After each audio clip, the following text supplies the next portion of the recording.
गृहस्थ हैं। साधारण गृहस्थ से मतलब जो भागवत की परिभाषा में असाधारण कौन है? जो साधु हैं, संत हैं, सन्यासी हैं, महात्मा हैं, ब्रह्मचारी हैं, ये सब असाधारण श्रेणी के लोग हैं। आप जो है साधारण श्रेणी में आते हैं। तो साधारण श्रेणी के लोगों को जीवन भर बिना रोग के जीवन बिताना, बिना डॉक्टर की मदद के अपनी जिंदगी को चलाना, बिना विशेषज्ञ की मदद के अपने जीवन को चलाना, उसके लिए उन्होंने जो कुछ कहा वो मैंने पिछले 7 दिन में अलग अलग समय पर आपको बताया। आज फिर उसको कह रहा हूं, रिपीटिशन कर रहा हूं ताकि याद रहे। तो सबसे पहला मुख्य नियम है आप जैसे लोगों के लिए, वो वही है, खाना खाने के बाद कभी भी पानी ना पिएं। ये सबसे जरूरी, सबसे आवश्यक नियम। खाना खाने के बाद कभी भी पानी तुरंत ना पिएं, 1.5 घंटे के बाद पानी पिएं। एक्सप्लेनेशन में पहले दे चुका हूं, अगर आप चाहें तो फिर समझा देता हूं। खाना खाते ही पेट में अग्नि प्रदीप्त होती है, उसको जठर अग्नि कहते हैं। जठर पेट का वो स्थान है जहां खाने का पाचन होता है। हिंदी में उसको आमाशय कहते हैं, संस्कृत में जठर कहते हैं। तो जठर स्थान पर अग्नि प्रदीप्त होती है और ये अग्नि 1.5 घंटे तक ही रहती है। तो 1.5 घंटे तक पानी ना पिए तो अग्नि अपना काम अच्छे से करेगी, तो भोजन आपका अच्छे से पचेगा, रस में बदलेगा। और मैंने आपको क्रिया बताई थी कि पहले खाना जो है ना पेस्ट में बदलता है। जैसे आप घुटी हुई खिचड़ी खाते हैं ना, खिचड़ी, वैसे खाना बनता है, वो 1.5 घंटे में बनता है। फिर उसके बाद रस निकलता है, और जब रस निकलेगा तब पानी की जरूरत है, क्योंकि बिना पानी के रस नहीं बनता। तो कहते हैं 1.5 घंटे के बाद पेट भर के पानी पिए। यह सबसे जरूरी, सबसे आवश्यक पहला नियम। दूसरा नियम, पानी कभी भी पिए तो घूट घूट भर के पिए। यह मैं बहुत आवश्यक नियम मानता हूं सबके लिए, आप जैसे लोगों के। आप में से थोड़ा अगर किसी को भी धीरज हो, धैर्य अपने जीवन में, तो आप ये चालू कर दीजिए, पानी घूट घूट घूट, जितना कम से कम 1 घूट में पानी पी सके उतना, और मुंह में घुमा घुमा के ऐसे ऐसे कर करके। आप 6 महीने बाद देखना, 6 महीने बाद आपके शरीर की पूरी बायोकेमिस्ट्री बदल जाएगी। सबसे पहली चीज जो आप महसूस करेंगे, आप कहेंगे मैं पहले से ज्यादा फ्रेश हूं। आप कहेंगे मैं पहले से ज्यादा हल्का हो गया, माने वजन कम हो गया। आप कहेंगे पहले से अच्छी नींद आ रही है। आप कहेंगे पहले से अच्छा खाना हजम हो रहा है। आप कहेंगे पहले से ज्यादा मेरे दर्द कम हो गए, जो घुटनों का, कमर का, कंधे का, जगह जगह। आप कहेंगे चक्कर आना बंद हो गए। आप कहेंगे सुबह सुबह उठकर सिर का दर्द कम हो गया। ऐसी 85 बातें आप खुद कहेंगे 6 महीने के बाद। आप करिए इसको। मैंने तो कई लोगों को बताया साल साल भर से कर रहे हैं, 1.5 साल से कर रहे हैं। मैंने आपको एक उदाहरण दिया था, हमारा एक सहयोगी है, कल बेंगलोर में 140 किलो का था, 1 सवा साल से घूट घूट पानी पी रहा है, अभी 70 किलो का है। कोई आसन नहीं करता, कोई प्राणायाम नहीं करता, जिम में नहीं जाता, कोई एक्सरसाइज नहीं करता, क्योंकि उसको फुर्सत भी नहीं है, आईटी कंपनी में काम करता है। लेकिन इतना जरूर करता, पानी जब भी पिएगा घूट घूट पिएगा, खाने के 1.5 घंटे बाद ही पिएगा। यह अद्भुत है। इस नियम को मैंने हजारों लोगों पे करके देखा है, एकदम एक्सीलेंट रिजल्ट है, कई बार तो चमत्कारिक रिजल्ट है। और कारण उसका क्या है? कारण उसका एक ही है कि घूट घूट पानी पीने से ज्यादा लार पेट में जाती है। पेट को हमेशा लार की जरूरत है, क्योंकि यहां एसिड बन रहा है। एसिड खाने के समय में जो निकले तो खाना पचे, खाने के आगे पीछे जो एसिड निकलता है वो डाइल्यूट होना ही चाहिए, नहीं तो वो पूरे रक्त में जाकर उसकी एसिडिटी बढ़ा देता है। और वही एसिडिटी है जो आपको हार्ट अटैक लाती है, कार्डियक अरेस्ट की तरफ ले जाती है, ब्रेन हेमरेज करा देती है, पैरालाइज्ड हो जाते हैं आप। गंभीर से गंभीर रोग इसी एक नियम के ना होने से होते हैं। आप पानी गटागट जो पी रहे हैं, यही एक छोटी सी गलती जिंदगी में आपको सबसे भारी पड़ेगी। ठीक है? तो पहला नियम मैंने आपके लिए कि पानी खाने के 1.5 घंटे बाद पीना, हमेशा पानी घूट घूट भर के घुमा घुमा के पीना है। सुबह का पानी हो या दोपहर का, शाम का, जब भी पिए घूट घूट भर के। पानी कैसे पिए? तो इन्होंने कहा ऐसे करके पिए। ये अच्छा नहीं है, आपके लिए अच्छा नहीं। आपको पानी हमेशा पीना है तो शरीर के नजदीक रख के ही पानी पिए। हमारे भारत में, मैं आपको एक बात ऐसी कहता हूं जो थोड़ी सी हटकर है, लेकिन आपको समझाने में मदद करे। भारत में हजारों साल की जो सभ्यता है, गिलास नहीं है। ये गिलास जो है ना विदेशी है, गिलास भारत का नहीं है। ये गिलास जो है ना यूरोप से आया, और यूरोप में पुर्तगाल से आया। ये पुर्तगाली जब हमारे देश में घुस गए, तब से गिलास में हम फंस गए। गिलास अपना नहीं है, लोटा है, लोटा। लोटा और गिलास का अंतर, आप लोटा है, और लोटा कभी भी एक रेखीय नहीं होता, वो ऐसे ऐसे ऐसे ऐसे होता है। तो भागवत जी कहते हैं कि जो बर्तन एक रेखीय हैं उनका त्याज्य करें, वो है नहीं, अच्छे काम के नहीं है। तो गिलास का पानी पीना अच्छा नहीं माना जाता, तो लोटे का पानी पीना अच्छा माना जाता है। अब आप बोलेंगे जी क्या फर्क है? फर्क सीधा सा है, पानी के बारे में मैं बता चुका हूं। पानी को जहां धारण किया जाए वैसे गुण उसमें आते हैं। पानी अपने गुण कुछ नहीं है, जहां दे दो वही गुण हो जाते हैं। दही में मिला दो तो छाछ में बन गया, वो दही का गुण ले लेगा, पानी खत्म हो गया। दूध में मिलाया तो दूध का गुण। तो लोटे में पानी जो रखा तो पात्र का गुण आएगा, लोटे का। अब लोटे का गुण क्या? लोटा गोल है ना, गोल है ना। और आप थोड़ा गणित अगर समझते हैं और विज्ञान समझते हैं तो हर गोल चीज का सरफेस टेंशन कम रहता है। हर गोल चीज का सरफेस टेंशन कम रहता है क्योंकि सरफेस एरिया कम होता है। हर गोल चीज का चूंकि सरफेस एरिया कम है इसलिए सरफेस टेंशन कम है। इसको हिंदी में पृष्ठ तनाव कहते हैं। हर गोल चीज का सरफेस एरिया कम है तो सरफेस टेंशन कम है, और सरफेस टेंशन कम है तो जो पानी उसमें है उसका भी सरफेस टेंशन कम है। तो कम सरफेस टेंशन का पानी ही आपके लिए सबसे ज्यादा उपयोगी है। अगर सरफेस टेंशन बढ़ा हुआ पानी आप पिएंगे तो बहुत तकलीफ करने वाला है। सरफेस टेंशन बढ़ी हुई कोई भी चीज आप खाएंगे तो तकलीफ करने वाली है, क्योंकि उसमें शरीर को तकलीफ देने वाला एक्स्ट्रा प्रेशर आता है। तो गिलास का पानी और लोटे के पानी में जमीन आसमान का अंतर। इसी तरह से कुएं का पानी, कुआं गोल है ना, सबसे अच्छा। ये सारे साधु संत कुएं का ही पानी पीते हैं, आप जानते हैं। ना मिले तो बिहार कर जाते हैं, जहां कुआं मिलेगा वहां पिएंगे। देखा है ना आपने साधु संत, वो कुएं का पानी उनके लिए सर्वश्रेष्ठ है, क्योंकि कुआं गोल है, कुएं की सरकमफरेंस कम है और सरफेस एरिया कम है, इसलिए सरफेस टेंशन कम है। और सरफेस टेंशन कम होने से क्या होता है, पानी का एक गुण बहुत लंबे समय तक जीवित रहे। पानी का सबसे बड़ा गुण है सफाई करना। अब आपके लिए वो गुण कैसे काम में आ रहा है वो जरा देखिए। आपकी बड़ी आंत है और छोटी आंत है, आप जानते हैं कि उसमें मेम्ब्रेन है, कचरा उसी में जाके फंसता है, तो इसको निकाल निकाल के बाहर लाना पड़ता है। ये तभी संभव है जब सरफेस टेंशन कम वाला पानी आप पी रहे हैं। तो अगर सरफेस टेंशन बढ़ा हुआ पानी है तो ये कचरा बाहर नहीं निकालेगा। मैं इसको एक दूसरे तरह से समझाता हूं, कॉम्प्लिकेशन है लेकिन सरल समझा रहा हूं। आप एक एक्सपेरिमेंट करिए, आज घर जाइए और दूध लेके चेहरे पे लगाइए थोड़ी देर, और 5 मिनट बाद रुई से पूछिए तो रुई काली हो गई है ना। कैसे? अंदर का कचरा और गंदगी बाहर आया। कैसे बाहर आया? वो दूध ने बाहर लाया। अब दूध कैसे बाहर लाता है? दूध का सरफेस टेंशन सभी वस्तुओं में सबसे कम है। तो जैसे दूध आपने अप्लाई किया, दूध ने इस त्वचा के सरफेस टेंशन को कम कर दिया, क्योंकि जो वस्तु का जो गुण है दूसरे पर लगाओ तो वैसा ही आएगा। तो यहां दूध ने सरफेस टेंशन कम किया तो त्वचा थोड़ी सी खुल गई, और त्वचा खुली तो अंदर का कचरा बाहर निकल गया। यही क्रिया पानी करता है पेट में। यही सेम, आपने पेट में पानी डाला, बड़ी आंत और छोटी आंत का सरफेस टेंशन इसने कम कर दिया, तो बड़ी आंत और छोटी आंत थोड़ी खुल गई, और खुली तो सारा कचरा उसमें से बाहर आ गया। और हाई सरफेस टेंशन का पानी पिए, ज्यादा सरफेस टेंशन का, तो आंतें सिकुड़ेंगी, क्योंकि तनाव बढ़ेगा। तनाव बढ़ते समय चीज सिकुड़ती है, तनाव कम होते समय चीज खुलती है। तनाव बढ़ेगा तो सारा कचरा आंतों में अंदर बंद हो जाएगा। अब यही आपको मूलव्याध, बवासीर, भगंदर सब करेगा। इसलिए सरफेस टेंशन कम वाला ही पानी पीना, लोटे का पानी सबसे अच्छा माना जाता है। गोल कोई भी वस्तु आपके घर में है उसमें रखा हुआ पानी पीना सबसे अच्छा माना जाता है। तो गोल कुएं का पानी है तो बहुत अच्छा है। गोल तालाब का पानी हो, तालाब भी गोल होते हैं ना, तो गोल तालाब का पानी बहुत अच्छा, गोल कुएं का पानी बहुत अच्छा। तालाब से छोटी एक पोखर होती है, पोखर, अगर पोखर गोल है तो उसका पानी बहुत अच्छा। नदी के पानी की तुलना में हमेशा कुएं का पानी अच्छा, क्योंकि नदी में गोल कुछ भी नहीं है, वो लंबी है, तो वहां का पानी हमेशा हाई सरफेस टेंशन वाला है। और नदी से ज्यादा खराब समुद्र का, और सबसे अच्छा पानी लोटे का। लोटे जैसी कोई भी गोल चीज है तो अच्छा। अब आप इसको प्रकृति में भी महसूस करेंगे, बारिश का पानी गोल होकर ही नीचे आता है, माने बूंदें सब गोल हैं, क्योंकि उनका सरफेस टेंशन हमेशा कम है। तो यह विश्लेषण लंबा चला जाएगा, लेकिन मैंने यहां जो आपको याद दिला दिया वो ये कि पानी पी रहे हैं तो गिलास में ना, ज्यादा अच्छा है लोटे में पिएं। तो लोटे वापस लाएं घर में, लोटे ही निकल गए, अब गिलास घुस गए, और लोटे निकले ना तो लाखों कारीगरों की जिंदगी खत्म हो गई जो लोटे बनाते थे। खत्म हो गए कि नहीं? कसेरे खत्म हो गए। गांव गांव में कसेरा शब्द समझते हैं? वो ठोक पीट के लोटा बनाने वाले आदमी को कसेरा कहते हैं। वो पीतल के लोटे बनाते थे, कांसे के लोटे बनाते थे, सब मर गए बेचारे हमारे गिलास के चक्कर में।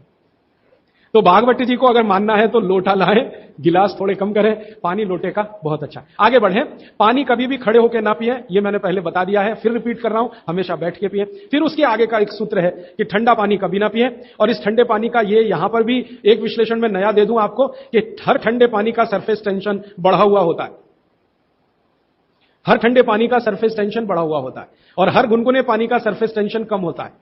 और कम सरफेस टेंशन का ही पानी आपको पीना है, इसलिए ठंडा पानी ना पिएं। एक विश्लेषण में पहले दे चुका हूं कि पानी जैसे ही आप ठंडा पिएंगे उसका गुण है कि वो हर चीज को ठंडा करे।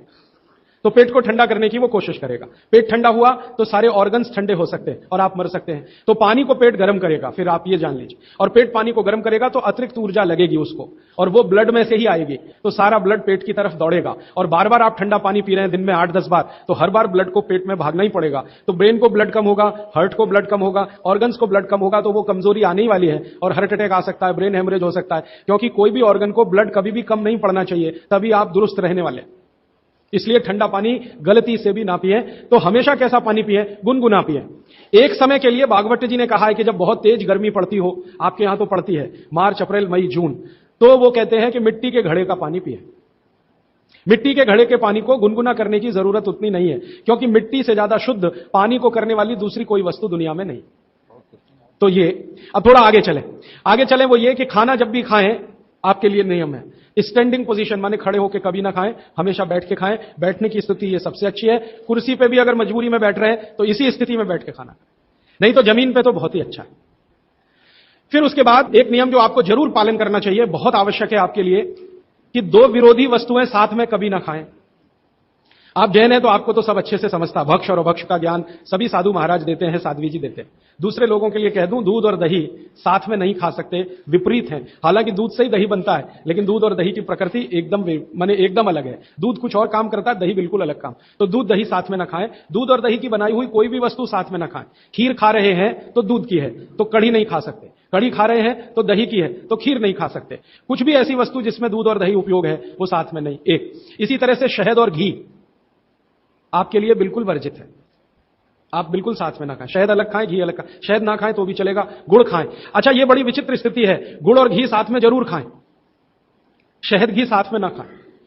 गुड़ को बेहतर तरीके से अगर खाना चाहते हैं, गुड़ तो वैसे ही सबसे बेहतरीन चीज है दुनिया की, लेकिन और बेहतर बनाना चाहते हैं तो उसमें जरूर घी मिला के खाएं। तो गुड़ घी चलता है, शहद घी नहीं कभी भी। इसी तरह का एक नियम है कि जैक फ्रूट माने फणस, कटहल दूध के साथ सबसे खतरनाक है। और मैंने कहा खट्टे फल जितने भी हैं, संतरा है, मौसमी है, वगैरह वगैरह, ये दूध के साथ बिल्कुल नहीं चल सकते। एक ही फल है, भागवत जी कह रहे हैं, जो खट्टा भी है और दूध के साथ जरूर खाएं, वो आंवला है। आंवला ये जरूर दूध के साथ खाएं। इसके आगे का एक नियम है, वो द्विदल वाला एक नियम तो बता ही दिया, द्विदल और दही ना खाएं। और मजबूरी है कोई खाने की तो दही को गर्म करें, माने बघारें, तासीर उसकी गर्म करें, फिर आप खाएं, नहीं तो नहीं खाएं तो अच्छा है। द्विदल खा रहे हैं तो 1-1.5 घंटे बाद दही खाएं। छाछ अगर खा रहे हैं द्विदल के साथ तो 1-8 घंटे के बाद पी लें। और अगर पीनी ही है तुरंत, प्यास नहीं रुक रही है, तो छाछ को बघारें, माने उसमें अजवाइन हो, थोड़ा जीरा हो, हींग हो, उसका छोंक लगाएं तो उसकी तासीर बदलती है, तो आप ले सकते हैं।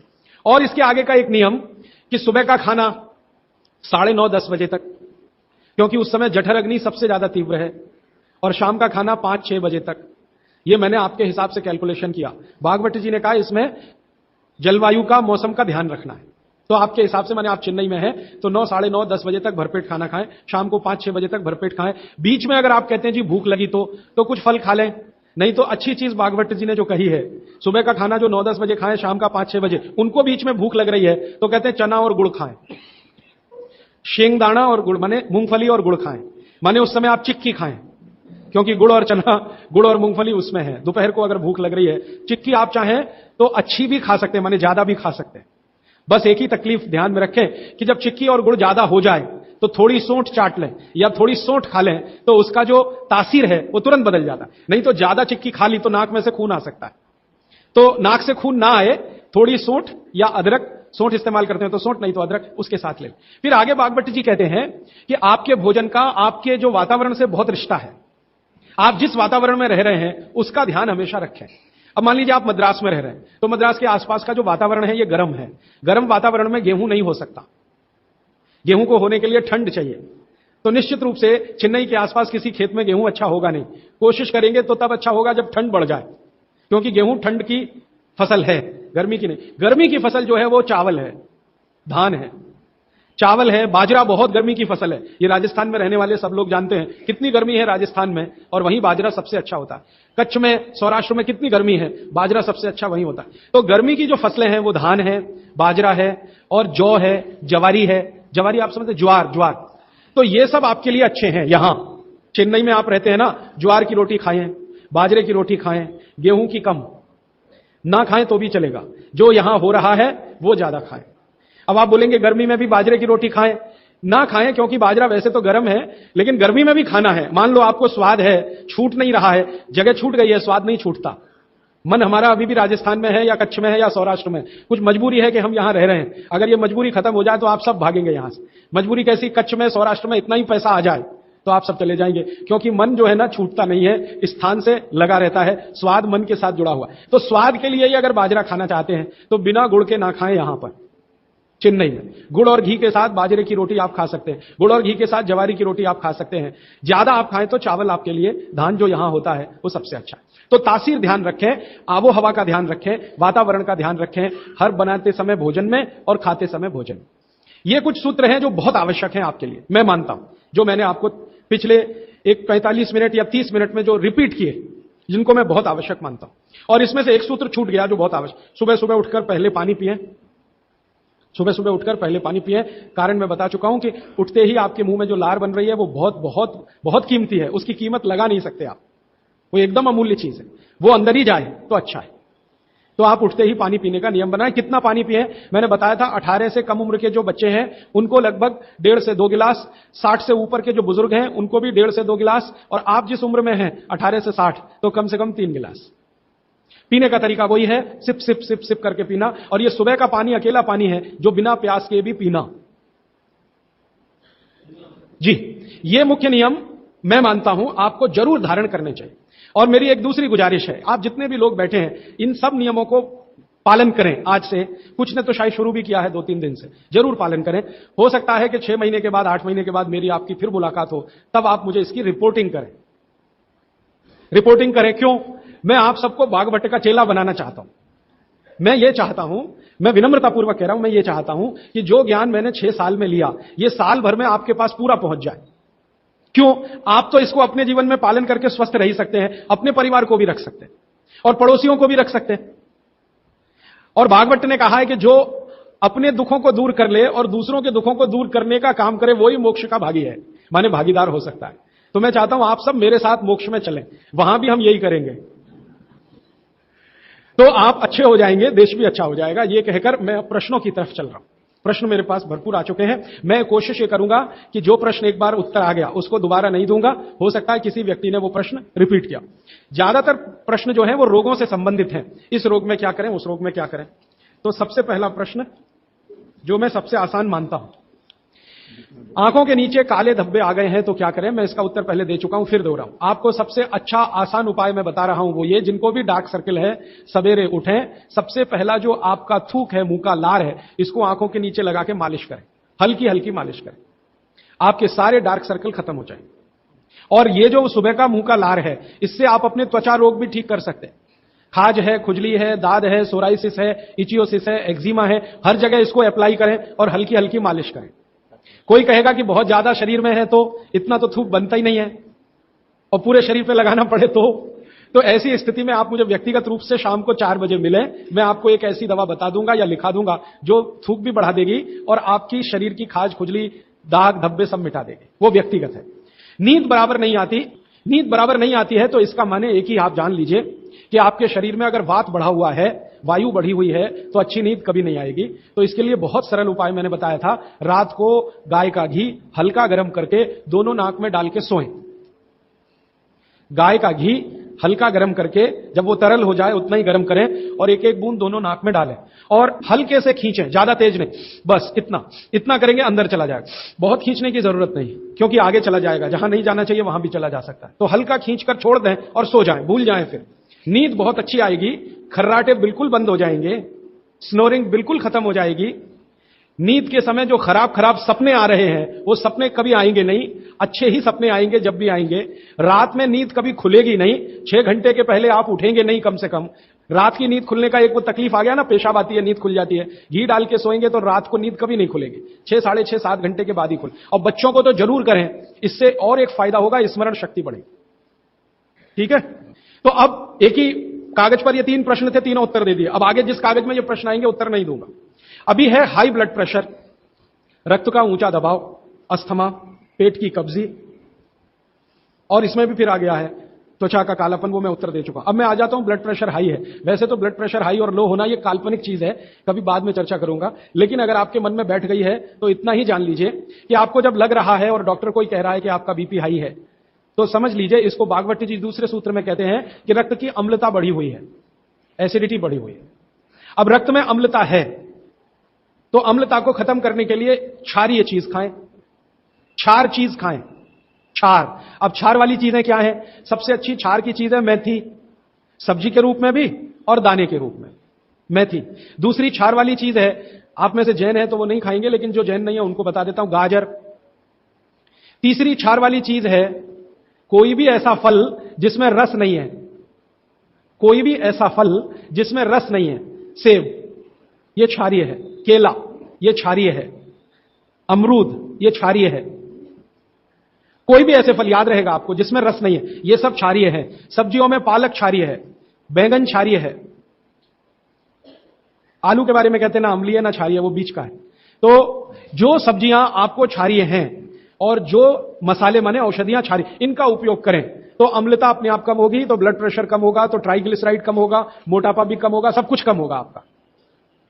तो हमेशा याद रखें। तो मेथी दाने का उपयोग मैंने बता दिया है, पानी में डाल के रात को छोड़ दें, सुबह उठकर दाना चबा के खाएं, पीछे से पानी पिए। गाजर का उपयोग बता दिया, कद्दूकस में घिसें, गाजर ले लें और वो कद्दूकस की गाजर को खा लें।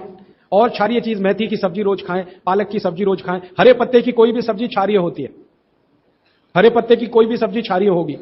और फल जिसमें रस नहीं है वो सब क्षारीय होंगे, बस याद इतना ही रखें। तो आप अगर उपयोग करेंगे तो हाई ब्लड प्रेशर तो जाएगा ही, उसके साथ ब्लड कोलेस्ट्रॉल कम रहेगा, ट्राइग्लिसराइड कम रहेगा, मोटापा कम होगा, पेट आपका कम होगा, और उसके अंत में हार्ट अटैक आएगा नहीं। ब्लॉकेज भी है तो निकल जाए। और एक क्षारीय चीज मैं भूल गया बताना, लौकी, दूधी। सब्जियों में सबसे ज्यादा क्षारीय कोई चीज है तो दूधी, माने लौकी ज्यादा खाएं, दूधी ज्यादा खाएं, और उसका रस भी पिए, कच्ची दूधी का तो और अच्छा है। जितने भी हाई बीपी के मरीज हैं उनके। अस्थमा, अस्थमा भी जो एक बीमारी है ना, वो वायु के प्रकोप की बीमारी है। तो अस्थमा ज्यादा है तो इसके लिए जो मैं बहुत बार बोल चुका हूं, फिर बोल रहा हूं, दालचीनी, ये क्षारीय है। दालचीनी का उपयोग करें शहद के साथ, शहद क्षारीय है तो दालचीनी, शहद। शहद नहीं ले सकते तो गुड़।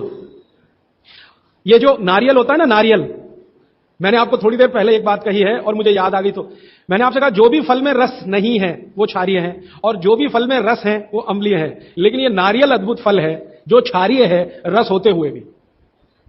तो ये क्षारीय है। अब ये क्यों है, ये बाद का विषय। तो आप अगर अस्थमा से शिकार हैं, दमा के शिकार हैं, तो नियमित रूप से नारियल खाइए। हरा नारियल खाइए, कच्चा नारियल जिसको कहा जाता है, चबा चबा के खाइए। कितना खाएं जी, एक दिन में 50 ग्राम तक खा सकते हैं चबा चबा। तो दालचीनी और गुड़ लिया और नारियल चबा के खाया, 3 महीने के बाद आपका अस्थमा जड़ से खत्म होगा, वो 40 साल पुराना हो तो भी। इसके बाद हां, बाकी तो आंखों की। मुंह में छाले बहुत रहते हैं, ये मुंह में छाले बहुत रहते हैं, इसका माने पेट आपका साफ नहीं है, बड़ी आंत आपकी कचरे से भरी हुई है। तो मुंह में छाले रहते हैं तो सुबह सुबह का जो मैंने नियम बताया ना, पानी उठते ही पिए, घूट घूट पिए, तो छाले अपने आप खत्म। जैसे ही बड़ी आंत साफ हो जाएगी, छाले कभी नहीं आएंगे। और अगर आपको यह करने के बाद भी छाले में आराम नहीं मिल रहा है, तो आपको एक सरल आसान दवा बता देता हूं जो होम्योपैथी की दुकान में मिलती है, जो बड़ी आंत को सबसे जल्दी से साफ कर देती है। उस दवा का नाम है बोरेक्स। सुहागा, सुहागा आप सब जानते हैं ना, सुहागा आंत को साफ करने वाली सबसे तीव्र दवा है, तीव्र। इसी का डाइल्यूशन करके होम्योपैथी में बनाया बोरेक्स। तो ले लें किसी भी होम्योपैथी की दुकान से, खरीद लें।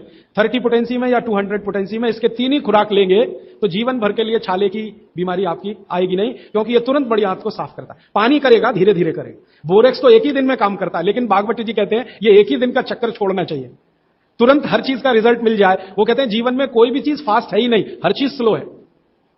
तो कोशिश करिए पानी से ठीक करें, और अगर आप बहुत परेशान हैं तभी बोरेक्स का इस्तेमाल करें। और यह दवा हमेशा पानी में डाल के लें, 1 बूंद डाल दें पानी में, और उस पानी के 3 हिस्से करके उसको पी लें। 1 कप पानी हो, आधा कप पानी हो, चौथाई कप पानी हो। अभी आगे का एक प्रश्न। अच्छा, गाय के मूत्र के बारे में मैंने आपसे कहा था, तो उस पर प्रश्न आए हैं 4-5। गोमूत्र सही गाय का है या उसको कोई बीमारी है, किस तरह की प्रॉब्लम हो सकती है, अगर गोमूत्र सही नहीं है तो उस हाल में क्या करना चाहिए। मैं आपको विनम्रतापूर्वक एक एक्सपेरिमेंट जो हमने किया वो बता देता हूं। गाय को हमने 6 साल जहर खिलाया, एक गाय पर यह एक्सपेरिमेंट हमने किया। 6 साल जहर खिलाया, सबसे खराब जहर खिलाया, उसका नाम है संखिया, अंग्रेजी में कहते हैं आर्सेनिक। तो हमने गाय को दिया, चारे में मिलाकर दिया, बहुत मामूली मात्रा में, क्योंकि हम जानते हैं ज्यादा देंगे तो गाय मर जाएगी। हमें यह देखना था कि ये थोड़ा थोड़ा जहर देते हैं तो उस पर असर क्या आता है। तो 6 साल जिस गाय पर हमने ये प्रयोग किया, वो गाय अभी भी जीवित है, अभी भी जीवित है और स्वस्थ है, तंदुरुस्त है। हमने हर बार उसको संख्या दिया और हर दिन उसके मूत्र में टेस्ट किया, आया कि नहीं आया, क्योंकि ऐसे कहते हैं ना, खाओ तो सब कुछ आने ही वाला है मूत्र में और ब्लड में। तो 6 साल लगातार उसको संख्या खिलाने के बाद भी उसके मूत्र में 1.0000 में चले जाएं, उतना भी संख्या कभी नहीं आया। अद्भुत है ये। अब मुझे पुरानी बात इसमें जोड़नी है। बहुत लोग कहते हैं ना, गाय के गले में शंकर भगवान का निवास है, वो शायद शंकर जी ने पी लिया। शंकर जी तो मशहूर है ना खराब से खराब जहर पीने के लिए। तो शायद गले में शंकर जी हैं गाय के, तो वहीं रुका। और सच में हमने ये देखा, इसमें मैं एक्सेजरेशन नहीं कर रहा हूं, आप चाहें तो वो गाय कभी भी आके देख सकते हैं। हमने उसके गले के आसपास महसूस किया 6 साल में एक ब्लू कलर का रिंग बन गया है, ब्लू कलर का, और वहां से ब्लड निकाला, उसको टेस्ट किया तो उसमें पूरा संख्या है, माने आर्सेनिक है। गले के नीचे वो गया ही नहीं, गले में ही रुक गया। शंकर भगवान ने शायद रोक लिया। तो आप बेखटके गाय का मूत्र पी लीजिए। आपके दिल में ऐसा लग रहा है वो कचरा खा रही है, आप चिंता मत करिए, ये कचरा जाएगा नहीं उसके मूत्र तक। भगवान ने उसके शरीर में ऐसी व्यवस्था करके रखी हुई है। लेकिन अच्छा यह होगा आपके दिल और मन की तसल्ली के लिए कि गाय अच्छा चारा खाती हो, साफ सुथरे वातावरण में रहती हो और नियमित घूमने के लिए जाती हो, उसका मूत्र जरूर पिएं, वो सबसे ज्यादा लाभकारी तो है। लेकिन कुछ मजबूरी आ गई, मजबूरी से मतलब मैं समझाना चाहता हूं। आप एक ऐसी जगह रहते हैं जहां गाय कचरा ही खाती है और आपको ऐसी कोई गाय मिल ही नहीं रही है जो शुद्ध चारा खाती हो और बराबर घूमने जाती हो, और आप किसी बीमारी से तड़प रहे हैं, परेशान है, और वो बीमारी में आपको गोमूत्र चाहिए ही, तो बिना संकोच के ले लें। उसका हानि तो नहीं करेगा, कुछ फायदा ही कर जाए। गोमूत्र के बारे में अब तक की जो रिसर्चेज है वो ये है कि इसके साइड इफेक्ट है नहीं। शरीर पता है क्या करता है, आपने मूत्र ज्यादा भी पी लिया तो ये शरीर 20 मिनट के बाद उसको पेशाब के साथ अपने आप ही निकाल देता है, रहने ही नहीं देता उसको। तो थोड़ा ज्यादा पी लिया या खराब पी लिया, वो निकल ही जाएगा, जो काम का है उतना ही रह जाएगा। अब गाय का ऐसा बना भगवान ने बनाया है, इसलिए भागवत जी कहते हैं कि ये विशेष तरह का एक जानवर या प्राणी है जो भगवान ने बहुत सोच समझ के बनाया। तो गाय के बारे में इतना। अच्छा, अर्थराइटिस के लिए किसी ने पूछा है, अर्थराइटिस के अब जितने भी प्रश्न आएंगे उनका एक ही साथ ही उत्तर है कि अर्थराइटिस की समस्या अगर बहुत गंभीर है और डॉक्टर आपको कोई ये कह रहा है कि जी ऑपरेशन करा लो, तो हाथ जोड़कर कहता हूं ऑपरेशन तो कभी मत कराना, क्योंकि आप जिस स्थिति में है उससे भी ज्यादा खराब हो जाएगी। इस हिंदुस्तान के भूतपूर्व प्रधानमंत्री श्री अटल बिहारी वाजपेयी ने दुनिया के सबसे बड़े डॉक्टर से ऑपरेशन कराया था, नहीं कराया? स्पेशल चार्टर्ड प्लेन भेजकर अमेरिका से उस डॉक्टर को बुलाया, डॉक्टर राणावत, और उसने दुनिया के सबसे अच्छे घुटने कप्स लाकर अटल जी को फिट किए हैं। अटल जी को देख लीजिए आप, पहले तो थोड़ा चल लेते थे, अब तो चलना ही बंद हो गया, सिर्फ व्हील चेयर पर ही रहते हैं, और वो खुद कहते हैं कि मैं पहले से ज्यादा तकलीफ में हूं। तो आप मत करिए। फिर आप बोलेंगे जी क्या करें, डॉक्टर बोलता है ऑपरेशन मत कराइए। आप क्या करें, अर्थराइटिस के लिए जो सबसे अच्छे कॉम्बिनेशन भागवत जी के हैं उनका उपयोग करिए। उसके लिए सबसे अच्छा वो बोलते हैं चूना खाइए, चूना क्षारीय है, अम्लता को कम करता है, ज्यादा अम्लता बढ़े तो अर्थराइटिस होता है, तो चूना खाइए। खाने का तरीका मैंने बता दिया, दही में, छाछ में, पानी में, जूस में, और एक दिन में अर्थराइटिस के पेशेंट 2 ग्राम खा सकते हैं, स्वस्थ आदमी तो 1 ही ग्राम खाए। चूना खाइए, मेथी दाना लीजिए, क्षारीय है। और सबसे क्षारीय चीज जो है वो है हार सिंगार का पेड़। हार सिंगार देखा है? परिजात हार सिंगार, छोटा सफेद रंग का एक फूल आता है और केसरिया डंडी होती है। सफेद फूल और केसरिया डंडी, बहुत तेज खुशबू है, रात को ही खिलता है, रात रानी भी कुछ लोग कहते हैं, हार सिंगार कहते हैं। ये पेड़ के जो पत्ते हैं वो ब्रह्मांड में सबसे ज्यादा क्षारीय माने जाते हैं, जो भी औषधियां। तो इसके पत्ते कहीं भी मिल जाएं, 4-5 पत्ते पीसिए, पीसकर पानी में डालिए, खूब उबालिए, पानी इतना उबालिए कि थोड़ा कम हो जाए, आधा रह जाए, फिर ठंडा कर लीजिए, फिर वही पानी चाय की तरह से चुस्कियां ले लेकर सवेरे खाली पेट पीजिए। मैंने ये देखा है, गंभीर से गंभीर अर्थराइटिस पेशेंट को हफ्ते 10 दिन में ही रिलीफ कर देता है। तो ये कहीं भी मिल जाए, नहीं मिले तो हार सिंगार का पौधा गुड़वांचरी में है, तो आप थोड़े पौधे बंटवा दीजिए, सब अपने घर में लगा लें, गमले में हो जाता है आसान। और कुछ खाली स्पेस है तो जरूर, क्यों, ये हर घर में रहे पेड़। कारण क्या है कि आज अर्थराइटिस ही सबसे ज्यादा तकलीफ दे रहा है लोगों को। सुगंधी तो आएगी, नींद अच्छी देगा, जहां आपका बेडरूम है उसके पीछे जरूर लगा लीजिए, और उसका पत्ता आपको अर्थराइटिस से मुक्ति देगा। और दोनों तरह की अर्थराइटिस, रूमेटिड और ऑस्टियो, दोनों ही खत्म होती है इस हार सिंगार के पत्ते से। आइसक्रीम कब खा सकते हैं? कभी भी नहीं, कभी भी नहीं। और अगर आइसक्रीम खा ही रहे हैं, आप कहते हैं जी मन नहीं मानता, स्वाद है और मुंह को लग गया है, अब क्या, तो इसका एक उपाय बता देता हूं। आइसक्रीम खाइए और पीछे से गर्म पानी में घी मिला के पी लीजिए, तो जो कुछ भी तकलीफ वो करने वाली है उससे आप बच जाएंगे। ना खाएं तो सबसे अच्छा। दालचीनी सौंठ का काढ़ा, ये लोग जरूर पिए जिनको अस्थमा है, जिनको अर्थराइटिस है, माने वायु के रोग हैं, वो दालचीनी का काढ़ा जरूर पिए, गुड़ मिला के। मूंगफली और तिल जरूर खाएं, भगवान की दी हुई तिल दुनिया की सबसे अद्भुत वस्तु है। मैं तो आपको कहता हूं, जिंदगी भर मोटापे से बचना है, हार्ट अटैक से बचना है, आपको अर्थराइटिस से बचना है, तो रोज खाने के बाद तिल खाएं, चबा चबा के। काला तिल मिले तो बहुत अच्छा, नहीं तो सफेद ही खाएं। और आप जहां रहते हैं यहां के लिए तो बहुत ही अच्छा, मद्रास जैसे एरिया के लिए एसिडिटी कम करने के लिए क्या करें? अम्लीय चीज ना खाएं, क्षारीय चीज ज्यादा खाएं, एसिडिटी कम होगी। और पानी घूट घूट पिए, 1-1.5 घंटे के बाद पिए, सुबह उठते ही पानी पिए, एसिडिटी सबसे पहले खत्म होगी। और आखिरी दवा जो सबसे प्रभावी है, जिनको भी एसिडिटी की बहुत तकलीफ है, खाने के बाद ये जो अजवाइन है ना, अजवाइन, इसको भूने तवे पे और थोड़ा काला नमक मिला के ले लें। मिश्री का सेवन बहुत अच्छा है, चीनी से बहुत अच्छा, लेकिन गुड़ से थोड़ा कम अच्छा। मिश्री चीनी की तुलना में तो बहुत अच्छी है और गुड़ से कुछ कम अच्छी है। तो चीनी छोड़ रहे हैं तो मिश्री पे चले जाइए, मिश्री छोड़कर गुड़ पे आ जाइए। हाँ, एक किसी ने सवाल पूछा है कि आप कौन सी जगह पे परमानेंट मिलते? मैं परमानेंट कहीं नहीं मिलता। लोग जो है ना, मुझे कहते हैं कि राजीव दीक्षित रेल आश्रमी है, माने हर दिन ज्यादा से ज्यादा मैं रेल में मिलता हूं। तो परमानेंट मिलने के लिए एक केंद्र है, आपको उसका पता किताब में है, वो आप ले लीजिए। फोन नंबर, वहां आप कोई भी चिट्ठी भेजेंगे, मैं जहां भी रहता हूं मेरे पास आ जाती है। और ईमेल करेंगे तो मैं हर जगह खोल खोल के मेरा मेल बॉक्स चेक करता रहता हूं। तो वो पता जो वर्धा सेवाग्राम का है, भारत पीठम, 10 जोतवानी लेआउट, सेवाग्राम रोड, सेवाग्राम, जिला वर्धा, महाराष्ट्र।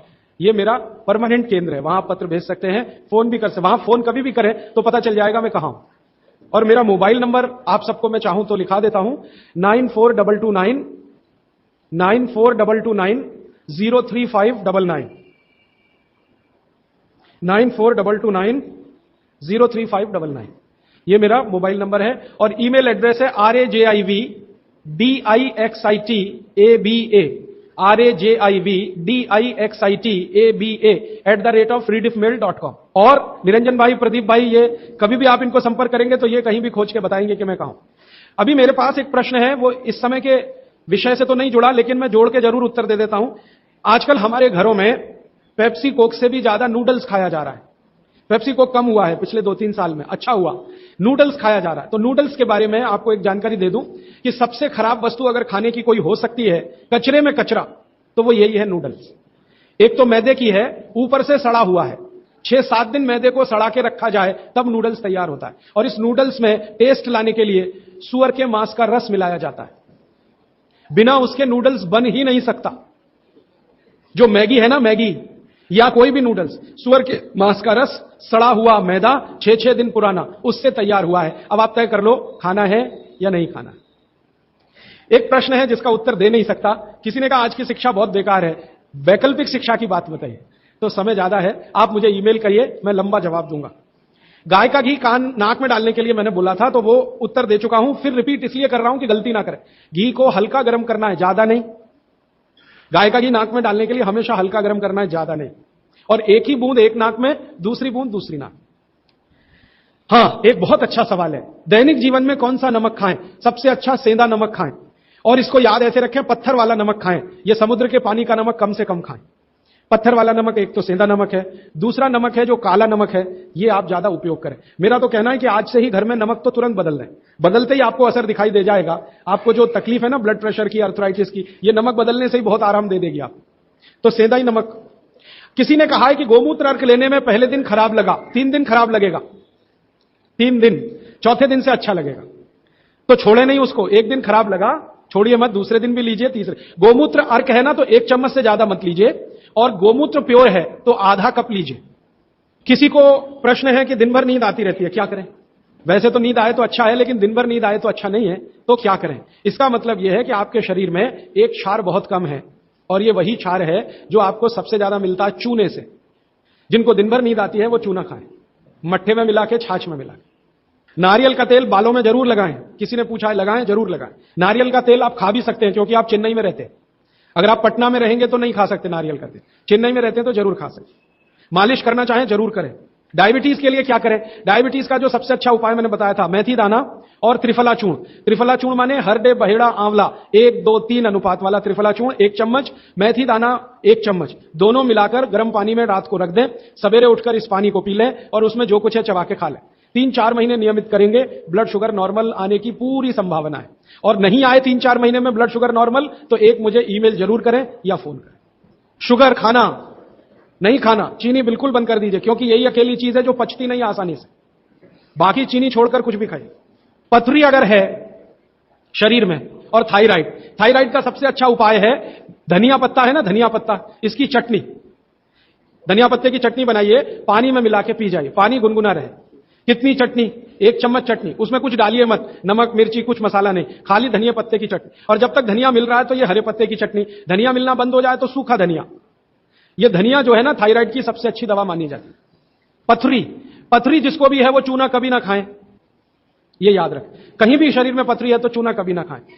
तो फिर क्या खाएं? एक दवा है पत्थर तोड़ दवा, क्या बोलते हैं आप उसको? पाखंड भेद। शोभाकांत जी के यहां वो दवा है पाखंड भेद, कहीं भी मिल जाएगा। तो आप इसका काढ़ा बना के पिए। ये जो पाखंड वेद है ना, इसका काढ़ा पानी में डाल के उबाल के, और ये दवा आसानी से होम्योपैथी में उपलब्ध है। और इसी दवा का होम्योपैथिक नाम है बर्बेरिस, बर्बेरिस वल्गैरिस। पाखंड वेद का बोटेनिकल नाम है बर्बेरिस वल्गैरिस। ये किसी भी होम्योपैथी की दुकान में मिलेगा। वो पूछेगा कैसे दूं, तो कहना मदर टिंचर में दो। ये कोई भी घर में रखिए, आप बिल्कुल निसंकोच इस्तेमाल कर सकते हैं, साइड इफेक्ट कुछ नहीं है इस दवा का। बर्बेरिस वल्गैरिस मदर टिंचर ऐसा बोलिए तो ये हल्के गुलाबी रंग की होगी, डार्क कलर की भी हो सकती है। इसकी 10-10 बूंदें चौथाई कप पानी में डालकर दिन में 3-4 बार पिलाएं। 1 महीने सवा महीने में सारी पथरी टूटकर निकल जाएगी। और नहीं तो पाखंड वेद जो दवा मिले आयुर्वेद की, उसका काढ़ा बना के 15-20 दिन ले ले। काढ़ा जल्दी तोड़ता है पत्थर को, बर्बेरिस को समय ज्यादा लगता है। पानी में चूना मिला के पी सकते हैं, जरूर पीजिए, पथरी वाले नहीं। दांतों का दर्द, दांतों के दर्द की सबसे अच्छी दवा है लौंग। लौंग इस्तेमाल करिए, लौंग का तेल इस्तेमाल करिए। और दांतों में दर्द हो ही नहीं तो थोड़ा थोड़ा चूना खाते रहिए। और दांतों में दर्द हो ही नहीं तो दातुन करते रहिए, दंत मंजन करते रहिए, पेस्ट बंद कर दीजिए। हां, अभी एक जरूरी प्रश्न आया, शराब और गुटखा छोड़ने के लिए क्या करें? जरूर आप इसको ध्यान से नोट कर लीजिए, ये बहुत लोगों के काम। शराब, गुटखा, तंबाकू, सिगरेट और बीड़ी, ये 5 बुराइयां व्यसन के रूप में हमारे घरों में आई हैं और देश का सर्वनाश किया है।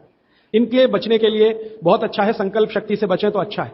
भागवत जी कहते हैं किसी भी व्यसन से बाहर आना हो तो संकल्प शक्ति के साथ आइए तो अच्छा। नहीं है संकल्प शक्ति तो दवा का उपयोग करिए। तो क्या दवाएं हैं आपके पास? सबसे अच्छी दवा है शुद्ध गाय का मूत्र, अर्क नहीं, शुद्ध गाय का मूत्र।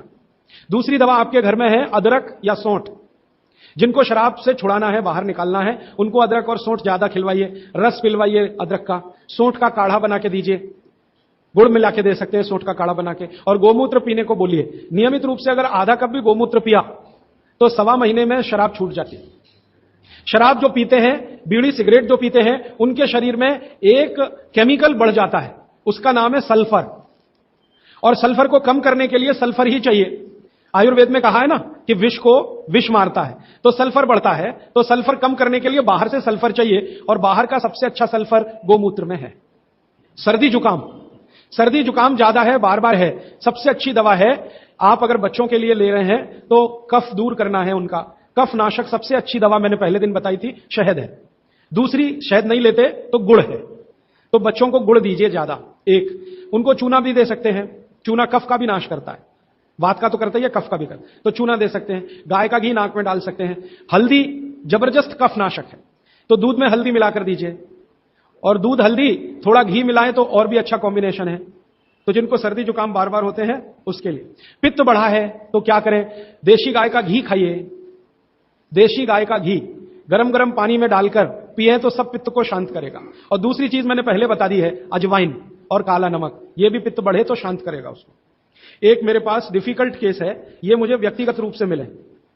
कोई एक महिला है, उसकी लंबाई लगातार बढ़ रही है, ये मुझे शाम को मिले 4 बजे। बाल उड़ गए तो क्या करें, बाल कम हो गए तो क्या करें, बाल झड़ रहे हैं तो क्या करें? तीनों में एक उपाय है, दही को तांबे के बर्तन में रखें, 5-6 दिन खूब खट्टा हो जाए, हरा हरा हो जाए तो इसको बालों में मालिश करें। 1 घंटे के बाद बालों को शीकाकाई से धोएं, हफ्ते में 1 दिन जरूर करें। त्रिफला शहद और गुड़ के साथ सबसे अच्छा है, गुड़ के साथ सुबह खाएं, और दूसरा चाहें तो शहद के साथ भी खाएं। त्रिफला को औषधि के रूप में लेना है, औषधि ऐसी जो धातुवर्धक है तो सुबह ही खाएं। और त्रिफला को रेचक के रूप में लेना है, माने पेट साफ करें तो रात को ही खाएं सोने के पहले। बहुत ज्यादा छींकें आती हैं, नाक से पानी गिरता है, थोड़े दिन चूना खिलाएं और गाय का घी नाक में डालें, 15-20 दिन में छींकें भी बंद होंगी, पानी गिरना भी बंद। केवड़ा डालकर जल पी सकते हैं क्या गर्मियों में? केवड़ा एक होता है ना, आयुर्वेदिक औषधि है। केवड़ा डाला हुआ जल सिर्फ गर्मियों में, मार्च, अप्रैल, मई, जून, बारिश जैसे ही शुरू हो केवड़ा वाला जल बंद कर दीजिए। केवड़ा और एक होता है खस, ये दोनों मिलाया हुआ जल गर्मियों में। अर्जुन की छाल लेने का समय सवेरे का, काढ़ा बनाकर दूध में नहीं तो पानी में, शक्कर नहीं मिलाएं उसमें, गुड़ मिलाएं, अर्जुन की छाल। टॉन्सिलाइटिस की रेमेडी, टॉन्सिल्स की सबसे अच्छी रेमेडी हल्दी, हल्दी का दूध बच्चों को रात को पिलाएं, टॉन्सिल नहीं होगा। पिपरमेंट के बारे में किसी ने पूछा है, आप शाम को 4 बजे मिले, मैं थोड़ा विस्तार से बता दूं। यूरिक एसिड अगर शरीर में जमा है तो मैंने आपसे बार बार कहा है क्षारीय चीजें ज्यादा खाएं, एसिड निकल जाएगा। सबसे अच्छी क्षारीय चीज गोमूत्र पी लें, यूरिक एसिड एकदम साफ कर देता है गोमूत्र, लेकिन प्योर गोमूत्र। उड़द की दाल दालों का राजा है, बिल्कुल सही है, लेकिन दही के साथ नहीं। खाली उड़द की दाल खाइए, दालों का राजा है, बिल्कुल सही बात है, दही के साथ नहीं। दही के साथ ये जहर है। सुबह दूध पी सकते हैं, मैंने मना किया है, सुबह जूस पीना है, दोपहर को छाछ और रात को दूध, लेकिन पीना ही है अगर तो आंवले के साथ पिए, ना पिए तो अच्छा, सुबह का दूध ही पीना है तो आंवले के साथ। मोटापा कम करने के लिए उपाय बता दीजिए, आप लिख लीजिए इसको, नहीं तो याद कर लीजिए। जिनको भी मोटापा कम करना है उनको क्षारीय चीजें ज्यादा खानी है। तो मैंने आपसे कहा गाजर खाइए, गाजर नहीं खा सकते दूध ही खाइए। अब खाएं कैसे? गाजर को कद्दूकस में घिसिए और उसके लच्छे बनेंगे। फिर थोड़ी एक और क्षारीय चीज आपको आजकल उपलब्ध है, सेब। सेब पूरा क्षारीय होता है, तो सेब को कद्दूकस में घिसिए, दोनों बराबर मात्रा में मिला के सुबह पेट भर के खा लीजिए। 3 महीने लगातार खाइए। फिर अगले 3 महीने इसको बैलेंस करने के लिए आंवला खा लीजिए। आंवला 2-3 आंवला रोज मुरब्बे के रूप में या क्या। फिर 3 महीने आंवला हुआ, फिर वापस इस गाजर और इस पे आ जाइए। तो साल भर अगर आप करेंगे तो बहुत आराम से 1/3 वजन तो आपका घट ही जाएगा, हो सकता है किसी का आधा भी हो जाए। ह्यूमन यूरिन के बारे में आपने पूछा, मैंने पहले ही बताया, अगर आप शाकाहारी हैं तो अपने मूत्र का भी इस्तेमाल कर सकते हैं, लेकिन गोमूत्र उससे हमेशा बेहतर है। बच्चे पेशाब करते हैं बिस्तर में, इसके लिए क्या करना? खजूर खिलाइए। खजूर छोटे छोटे टुकड़े काटकर बच्चों को खजूर दूध में डालकर, छोटे छोटे टुकड़े दूध में डालकर उबालिए, खूब उबल जाए, फिर वो दूध पिलाइए, खजूर खिलाइए, तो रात का बिस्तर का पेशाब उनका बंद हो जाए। वो एक प्रश्न है, वो कब्जियत से जुड़ा हुआ है। वो ये कहते हैं कि जल्दी से संडास उतरती नहीं है, क्या करें? रात को त्रिफला चूर्ण खा के सो जाइए, नहीं तो दूध में घी मिलाकर पी लीजिए, ये सबसे अच्छा है। दूध में घी मिला के रात को सोने से पहले पिए तो सवेरे संडास बहुत आसानी से उतरती है और सबसे कम समय में पेट साफ होता है। नहीं तो त्रिफला भी ले सकते। 3 महीने। देखिए, एक नियम हमेशा याद रखिए, जो मैं बार बार कह, लगातार कोई भी दवा आयुर्वेद की 3 महीने से ज्यादा मत खाइए, और अगर जरूरत पड़ रही है तो थोड़े दिन ब्रेक दे दीजिए, 15 दिन का, 10 दिन का, 20 दिन का। ब्रेक के बाद फिर अगले 3 महीने ले सकते हैं, फिर ब्रेक दे दीजिए। फिर ये नियम बहुत जरूरी है, नहीं तो तकलीफ बहुत दूसरी भी हो सकती है। पीठ की हड्डी में दर्द है, चूना, चूना खाइए। बच्चों को खांसी की एलर्जी अगर है तो नियमित रूप से, मैंने कहा ना, ऐसी चीजें दीजिए, कफनाशक है, सूंठ है, पान का पत्ता है, शहद है, गुड़ है, ये सभी कफनाशक हैं। कितनी उम्र के बच्चों को त्रिफला दिया जा सकता है? अगर छोटे बच्चे हैं तो त्रिफला ना देकर आंवला दीजिए, और त्रिफला देने का समय अगर शुरू कर रहे हैं बच्चों को तो थोड़ा 3-4 साल हो जाने दीजिए उनका। 3-4 साल के पहले दे सकते हैं तो आंवला दीजिए। और वैसे तो मेरा कहना है 14 साल की बच्चों को आंवला ही अच्छा है, त्रिफला उनको ना ही दें। त्रिफला एक उम्र के बाद ही सबसे अच्छा होता है। बहुत अधिक उम्र में घुटनों का दर्द, कमर का दर्द, तरीका मैंने वही बताया, चूना सबसे अच्छा है। अधिक उम्र में चूना सबसे अच्छा, अर्थराइटिस के लिए, घुटनों के दर्द। एड़ी का दर्द और कोहनी का दर्द तो ऐसे ही मिट जाएगा जब पानी घूट घूट पीने लगेगी। जल्दी भूल जाए, स्मरण शक्ति कम हो, गाय का घी नाक में डालना सोते समय। नींद जल्दी ना आए तो क्या करना? गाय का घी नाक में डाल के सोना। हां, एक बहुत इंटरेस्टिंग प्रश्न आया, वो पहले दिन का जो मेरा व्याख्यान था कि फ्रिज का क्या करें, तो मैंने तो बोला था कि ये बंद कर दें। अगर आपका दिल नहीं मानता बंद करने के लिए, क्योंकि मैंने कहा ना, हिंदुस्तानियों में एक बुरी आदत है कचरे को इकट्ठा करने की। घर में डिब्बे डिब्बी इतने इकट्ठे रहते हैं, फालतू पड़े रहते हैं, फेंकते नहीं हमें, हमेशा ये सोचते कभी काम आएंगे, कभी काम आएंगे। तो ये चक्कर घुस गया। अब पता नहीं ये अंग्रेजों के समय से आया या पुराना। तो फ्रिज भी वैसी ही कोई चीज है। तो एक बहन ने या किसी ने सवाल ये लिख के भेजा है कि फ्रिज में से हमने सब्जी निकाल के 48 मिनट रख दी, तो अब उपयोग कर सकते हैं? हाँ, कर सकते हैं। उसको शायद ये बात अच्छे से समझ में आई। वो 48 मिनट का जो किस्सा मैंने बताया ना, तो वो चाहती नहीं है कि फ्रिज घर के बाहर जाए, किसी तरह इसका उपयोग होता रहे। तो ये मजबूरी का खेल है, लेकिन कर लीजिए कि आप कुछ भी जो रखा है फ्रिज में, अगर उसको पकाना चाहते हैं, खाना चाहते हैं, तो निकाल के 48 मिनट रख दीजिए, फिर उसका उपयोग कर लीजिए सब्जी के रूप में। नहीं तो एक चीज मत करिए कभी भी, कोई भी चीज एक बार गर्म करके आपने फ्रिज में रख दी तो दोबारा गर्म मत करिए। वो दूध हो या सब्जी हो या दाल हो, करिए ही मत। क्या करना? निकाल के रख दीजिए, 48-50 मिनट रखी रहे, वो अपने आप थोड़ी गर्म हो जाएगी, प्रकृति की गर्मी से, फिर वही खा लीजिए। गर्म तो दोबारा बिल्कुल मत करिए। फ्रिज के दूध को दोबारा गर्म कभी मत करिए, फ्रिज की दाल को दोबारा गर्म कभी मत करिए, फ्रिज की सब्जियों को दोबारा गर्म मत करिए। चटनी भी फ्रिज में से निकाल के रख के खाइए। दही भी फ्रिज में दही रख देते हैं, 48 मिनट रखा रहने दीजिए, फिर आप उसका उपयोग करिए, तुरंत निकाल के और छाछ बना के, वो बिल्कुल मत करें। मेवा खाना चाहिए कि नहीं? सूखा मेवा जरूर खाइए, ड्राई फ्रूट्स आप जरूर खाइए, लेकिन जो ड्राई फ्रूट्स आपके लिए अनुकूल हैं, आप जहां रहते हैं वहां के हिसाब से मैं कह रहा हूं, सबसे अच्छा बादाम आपके अनुकूल है। आपके अनुकूल काजू नहीं है। बादाम बहुत अनुकूल है मद्रास में रहने वालों को, काजू अनुकूल है जम्मू कश्मीर में रहने वाले, तो बादाम भरपूर खा सकते हैं। और जो दूसरी चीज अनुकूल है मुनक्का, किशमिश। किशमिश और मुनक्के में थोड़ा अंतर है, बड़ी किशमिश को मुनक्का, तो मुनक्का और किशमिश ये आपके बहुत अनुकूल है। बादाम आपके बहुत अनुकूल है। मखाना, मखाना 50-50 है, ज्यादा अनुकूल तो बिहार उत्तर प्रदेश वालों को है और थोड़ा चले तो झारखंड वालों को। आपके लिए 50-50, ना बहुत प्रतिकूल है ना बहुत अनुकूल है, बीच का है। और बाकी जो अखरोट वगैरह हैं ये आपके अनुकूल नहीं। अखरोट खाना चाहिए हमेशा ठंड में रहने वाले लोगों को, आपके लिए अखरोट बिल्कुल अनुकूल नहीं। और ड्राई फ्रूट्स क्या खाते हैं आप? चिरौंजी, चिरौंजी क्या कहते हैं उसको? जो चिरौंजी है वो आपके लिए अनुकूल है, चेन्नई के आसपास के लोगों के लिए अनुकूल है, वो आप खा सकते हैं। और ड्राई फ्रूट शायद इसके आगे हैं, हाँ केसर। केसर अगर आप खाएं, वैसे तो औषधि है ड्राई फ्रूट नहीं, लेकिन ये 3 महीने के आगे नहीं खा सकते, नवंबर दिसंबर जनवरी, और दूध में मिला के। मिश्री, पिस्ता, पिस्ता 50-50 है। अंजीर बहुत अनुकूल है सिर्फ एक ही किस्म के लोगों के लिए, इसको मैं आपको कहता हूं जरा ध्यान से सुनो। जिनको शरीर में शक्ति की कमी लगती है, शक्ति की कमी लगती है, ताकत कम है, शक्ति कम है, उनके लिए अंजीर बहुत फायदे की है। लेकिन जिनको पहले से ही ताकत है वो ना खाएं। चेंदारू क्या होता है? एप्रिकॉट, हाँ एप्रिकॉट आपके लिए ठीक है, आप खा सकते हैं एप्रिकॉट। हाँ, एक सुझाव है, प्रश्न नहीं है, और वो सुझाव मुझे स्वीकार है। वो ये कहते हैं कि आप चले गए उसके बाद क्या? तो उसके बाद ये व्यवस्था या अभियान या ये बातें या ये ज्ञान सतत निरंतर चलता रहे, इसके लिए आपकी मेरी एक छोटी सी कोई एक एडजस्टमेंट हो जाए तो बहुत अच्छा। मैं ये चाहता हूं कि जो कुछ मैंने सीखा वो आप सीख लो। हाँ, और बाबूजी बोलेंगे वैसे, मेरा ऐसा कहना है जो मैंने सीखा वो आप सीख लो, उतना ही सीख लो जितना मेरे पास है, फिर आप उससे आगे भी सीख सकते हैं और ये दूसरों को सिखाते जाएं। तो नियमित रूप से कोई ऐसी व्यवस्था अगर आप सब मिलकर करें, मुझे स्वीकार है। सुबह का पानी तांबे के बर्तन का पी सकते हैं जिनको कब्जियत की बहुत तकलीफ है, लेकिन शरीर में तांबा ज्यादा हो तो वो नहीं पिए। लेकिन सबसे अच्छा जो सम पानी माना जाता है, जिसमें आपको कुछ सोचना ही नहीं पड़ेगा, सादा बर्तन का, माने वो पीतल के उसमें रखा हुआ या कांसे के उसमें रखा हुआ, नहीं तो स्टील में रखा हुआ, गर्मी के दिनों में घड़े का, मिट्टी के घड़े, तांबे का पानी पी सकते हैं। हां, क्योंकि कुचालक है ना लकड़ी, और तांबा बहुत ज्यादा सुचालक है। एक होता है कंडक्टर और एक बैड कंडक्टर। तांबा सबसे बड़ा कंडक्टर है और लकड़ी सबसे बड़ा बैड कंडक्टर है। तो ये अगर आपने तांबा पिया माने, तो अर्थ के साथ जो कांटेक्ट है ना नंगे पांव, तो वो खत्म करेगा आपको। इसलिए पांव में चप्पल रहे, लकड़ी के पट्टे पे खड़े रहे, प्लास्टिक की चप्पल पहन के हो, रबर की चप्पल पहन के हो, तभी तांबे के बर्तन का पानी पीना अच्छा। केन वाटर, बहुत लोग आजकल केन वाटर पी रहे हैं, ऐसा प्रश्न आया, तो ये क्या अच्छा है? बिल्कुल अच्छा नहीं। तो आप बोले फिर क्या करें? आपके घर जो पानी आ रहा है टैप वाटर, इसको खूब अच्छे से उबाल लें, उबाल कर इसको रख लें, फिर उसी को पिए। ये केन वाटर से 1000 गुना अच्छा है। केन वाटर पता है क्या है? ये पानी को शुद्ध करने के लिए ब्लीचिंग करते हैं उसकी। उस ब्लीचिंग में क्लोरीन इस्तेमाल होता है, फ्लोरीन इस्तेमाल होता है, और वो फिर शरीर में जाए तो बहुत खराब है। और केन वाटर का टेस्ट सादा पानी से बिल्कुल अलग होता है। तो केन वाटर से 1000 गुना अच्छा है टैप वाटर, लेकिन उबाल कर रखा गया। हां, एक सवाल आ गया है जो अब तक किसी ने नहीं पूछा, शायद आपको पूछने के लिए मन में तो होगा, लेकिन आपने क्यों नहीं पूछा। महिलाओं से संबंधित ये सवाल है मेंसेस पीरियड का। 2 सवाल आए हैं। एक तो ये है कि व्हाइट डिस्चार्ज बहुत होता है तो क्या करें।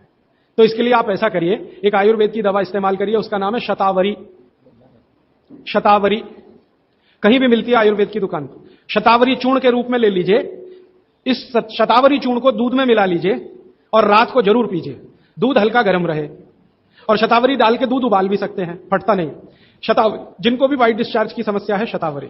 और दूसरी कि जब भी मेंसेस पीरियड आता है, बहुत दर्द होता है, तकलीफ होती है, इचिंग बहुत होती है, तरह तरह की खुजलियां होती है शरीर में, गुस्सा बहुत आता है, चिड़चिड़ापन वगैरह वगैरह, तो आपका जब भी मेंसेस पीरियड होता है तो आपके शरीर में वायु बहुत बढ़ी हुई है, पित्त भी थोड़ा बढ़ा हुआ रहता है। इसका बहुत आसान उपाय मैं बता देता हूं, भागवत जी का है, मेरा नहीं।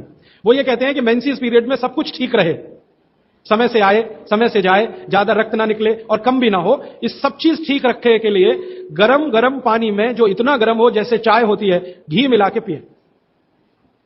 गरम गरम पानी में, खूब गरम पानी में, गाय का घी आपके घर है तो बहुत अच्छा, नहीं तो कोई भी घी, भैंस का भी चलेगा, 1 चम्मच मिलाएं, आधा गिलास खूब गरम पानी खौलता हुआ घी मिला दें, थोड़ा पीने लायक हो जाए उतनी देर रखें, फिर उसको चुस्कियां ले लेकर पिए। अगर आपका मासिक 5 दिन चलता है, 4 दिन चलता है, 3 दिन, दिन से मतलब नहीं, जितने दिन चलता है उतने दिन। कितनी बार पी सकते हैं? दिन में 2 या 3 बार पी सकते हैं। तो अगर आपने ये शुरू किया तो सब कुछ आपका नॉर्मल हो जाएगा, सब कुछ। मेनोरेजिया है तो ठीक होगा, मेट्रोरेजिया तो ठीक होगा, सब ठीक हो जाएगा। मैं ज्यादा नहीं कहना चाहता, आप सब समझदार हैं। हर चीज आपकी दुरुस्त और तंदुरुस्त रहेगी। डिस्चार्ज व्हाइट है तो शतावरी लेना है, और पानी में घी मिला के किसी भी दूसरी प्रॉब्लम के लिए, मेंसेस पीरियड, ये घी पानी मेंसेस पीरियड में ही पिए। इसको ध्यान से सुनो।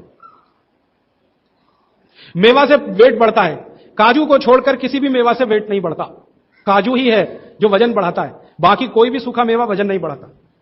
मुंह से बदबू आती है तो समझ लो पेट साफ नहीं है, तो रात को त्रिफला खा के सो, नहीं तो दूध और घी मिला के पियो, सुबह उठते ही पानी पी लो, मुंह की बदबू बंद। हाथ पैर सुन्न हो जाते हैं, मतलब चूना खाते रहिए। हां, अब ये एक सवाल ऐसा है कि चूने से जीभ फट जाती है, तो आप चूना अगर सीधे जीभ पे खाएंगे तो फटेगी, पानी में डालकर खाएंगे कभी जीभ नहीं फटेगी, दही में डालकर खाएंगे नहीं फटेगी, मट्ठे में पिएंगे तो नहीं फटेगी, जीभ पर चाटेंगे चूना तो जरूर जीभ फटेगी। अब किसी ने एक सवाल पूछा, हनी के केमिकल कंपोनेंट्स बताइए। वो किताब में पूरा है, आप पढ़ लीजिए। टीबी पेशेंट है, ट्यूबरकुलोसिस, तो आप जरूर उनको गोमूत्र पिलाइए।